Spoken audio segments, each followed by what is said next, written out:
go ahead and Sweet. Alright, so as you can see on the top end of the Nintendo 3DS, there are two cameras. The two cameras basically allow you to take 3D photos. So it has the capability of taking 3D photos.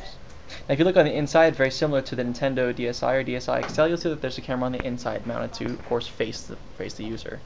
Now, just underneath that, you have your 3D screen at the top. 3D screen, of course, 3D screen, excuse me, is a little bit wider than the touchscreen itself, and you have this 3D depth slider. Now, I pay more attention. Actually, I ask you to please pay more attention to the 3D depth slider because this is where kind of it separates, I guess, us from anybody else.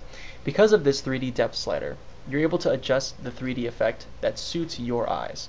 So instead of having something that's static, fully on or fully off, you'll be able to adjust it as you see fit.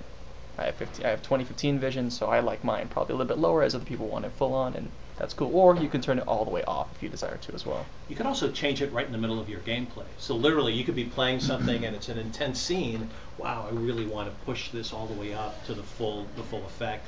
You could really manage that as you go through your entire gaming experience. Mm-hmm.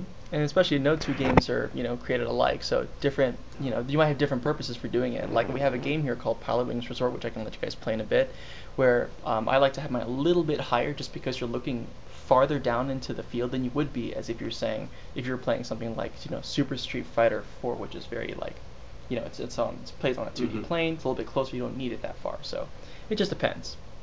Moving down the list, this is the circle pad. Circle pad, of course, move a little, get a little, move a lot, get a lot. So it's very similar to being able to control your character or whatever you're doing a little bit more precisely than you would with just a standard D-pad.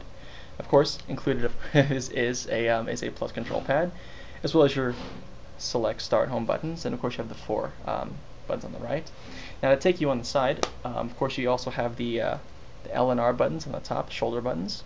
You have a stylus that is also telescopic. Moving on the side, you also have a volume control button. You have an SD card slot. In the front, you have a headphone jack.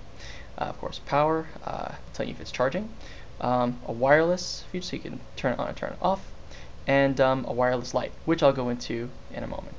One, of course, is using the two cameras on the outside to identify a card on the table.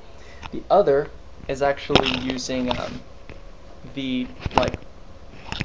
I guess you could say being able to move around an object, and for the object, that's something here, being able to track you. So the information that's coming out fully is aware of where the origin of the player is located, as well as what you're looking at. And of course that means that Nintendo 3DS has motion control. It also has included gyroscopic sensor, which is very similar to Wii Motion Plus.